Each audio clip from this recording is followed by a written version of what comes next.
Hello and welcome to today's session. I hope you're all doing well from whichever part of the world you are watching. It continues to be cold and rainy in Madrid. That's it. I cannot complain. Those weeks where we have miserable weather are few and far fetched.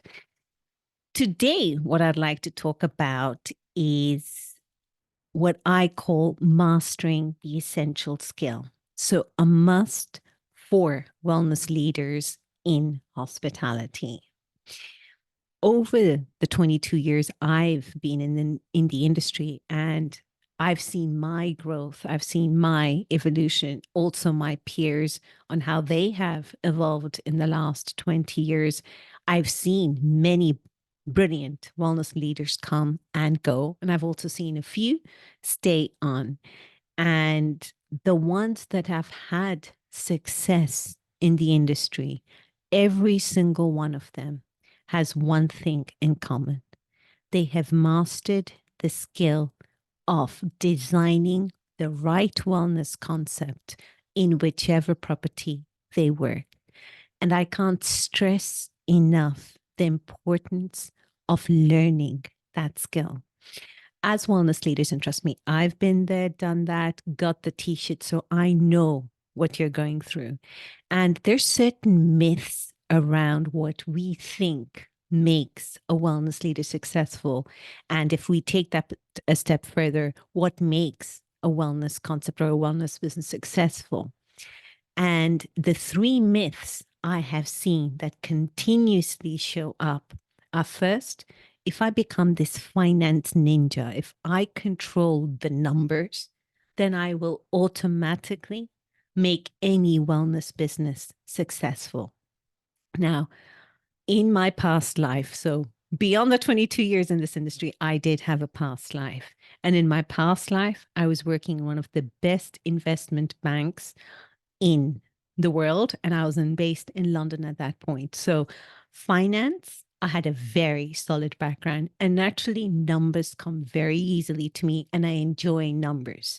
And I can assure you, despite having a very, very solid background in finance, I have failed miserably. But when I say miserably, miserably at wellness. So I can guarantee you that being that finance ninja does not guarantee that you know how to make a wellness business successful.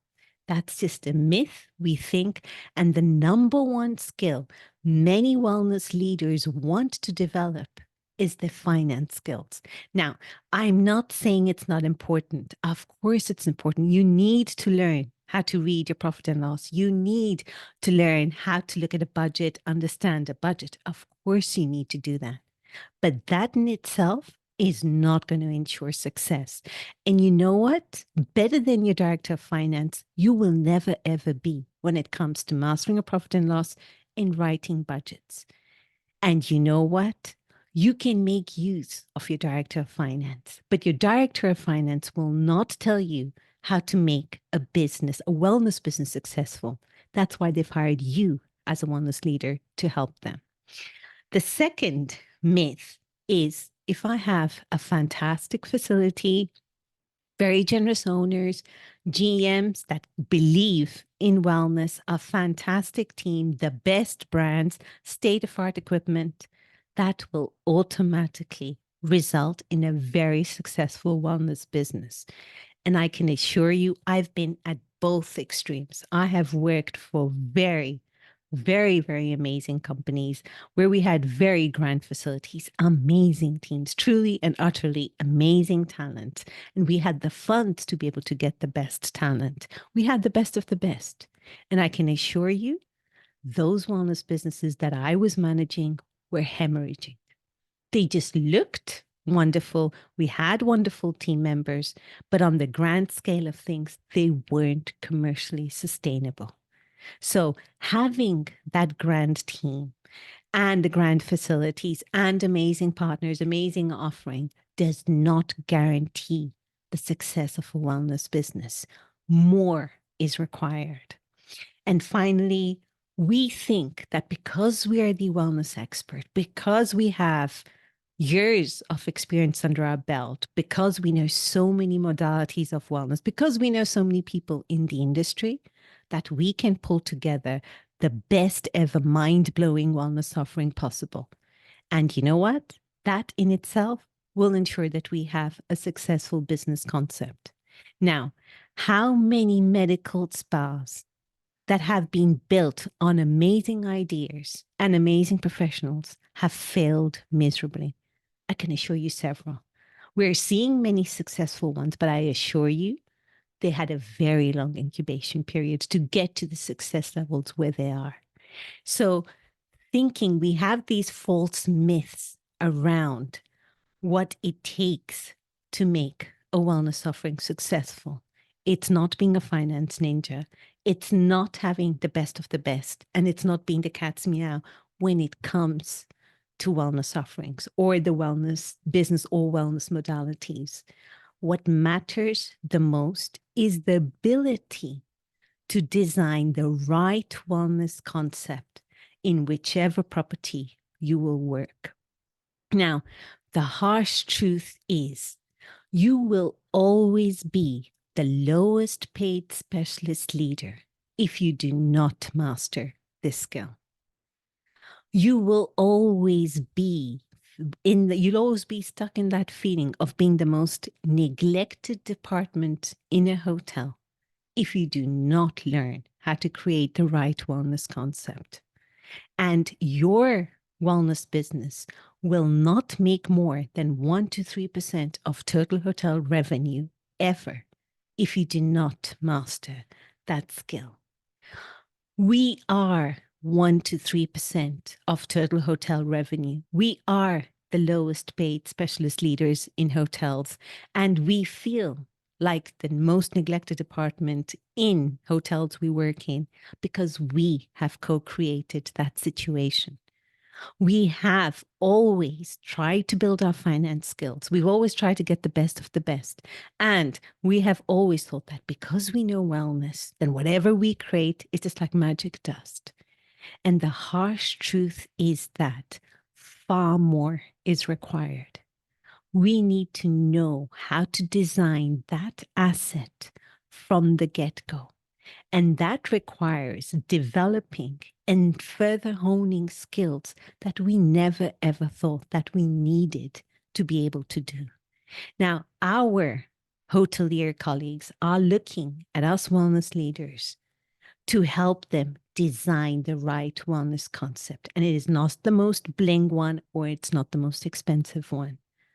We have to be able to tap into our creativity and also that rational aspect that ensures that what we are creating aligns with the purpose, the vision, the mission of what our owners, of what our GM wants.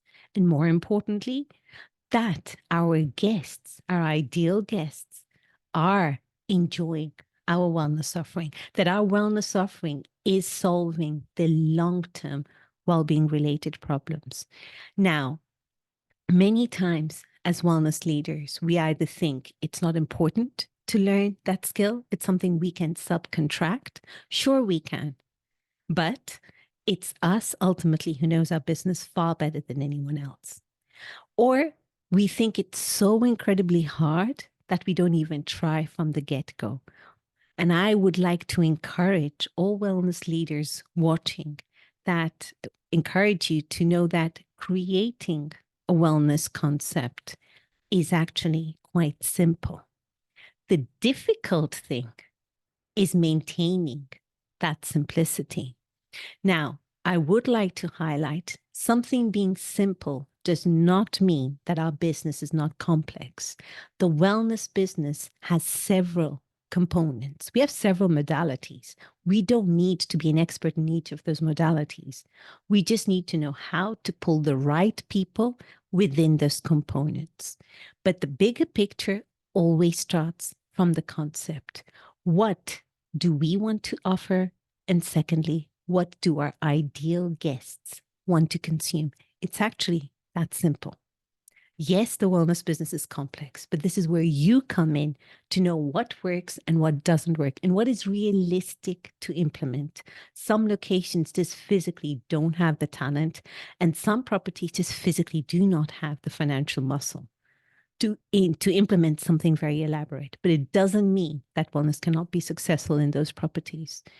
So, what I would love to see one day is for all our wellness leaders to develop this essential skill: how to create, how to design the right wellness concept that goes beyond our personal preferences, but takes into account what is right for the property and what the consumers of that property want to consume in terms of wellness experiences. Um, in the next few days, I will be over the next week onwards, so from 24th January onwards, I will be holding a few webinars.